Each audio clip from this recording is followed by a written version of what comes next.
नमस्कार आम चैनल आपन को स्वागत। आज आम बनवाई जाऊँ पणा जोटा कि आम महाशिवरात्रि स्पेशल अच्छी आपड़ यहाँ अलग उपवास भी नहीं पारे से आम नहींचु छेना गोटे कप क्षीर छेना कि दही छेना आप जहाँ इच्छा नहीं पारे। आपेल आम गोटे कप काटिकी नहींचु नड़िया कोरा हाफ कप रु गोटे कप सागु आम बतुरेकी रखिदेलु सागु बतुरा होता सागु नहींचु हाफ कप गोलमरीच गुंड हाफ चमच किसमिश नहींचु 8 रु 10 टी अंगूर नहींचु 8 रु 10 टी गोटे कप चीनी 2टी पाचिला कदली एवं क्षीर से आम जी दरकार आम से क्षीर नवा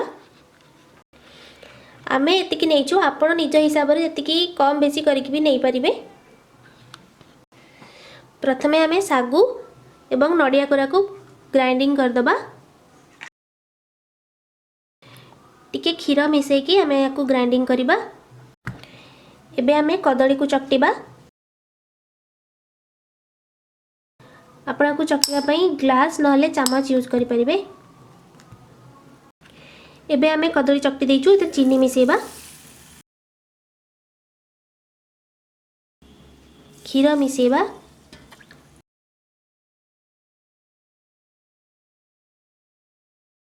भल भाव ताकू गोले दबा। एबे छेना को पकेबा छेना खंड खंड थी तेणु आम भलसे मिसई दबा।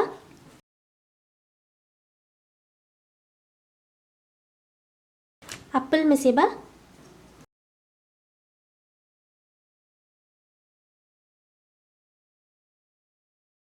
आपड़ यदि चाहिए आपेल को आप ग्राइंडिंग भी करें ना आहरी छोट छोट खंड भी काटी पारे।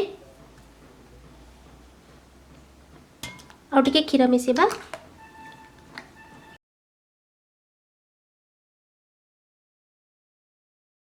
किसमिश मिसेबा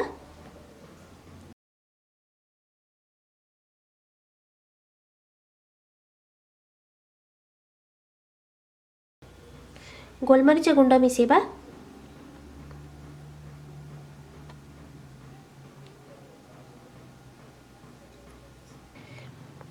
एबे जो ग्राइंडिंग करके रखी थिले नड़िया कोरा को और सागु को ताको मिसेबा।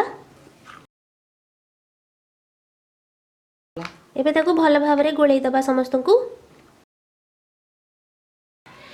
आपण जति बेसी मीठा पसंद करंती ताले आ बेसी चीनी भी पके परिबे।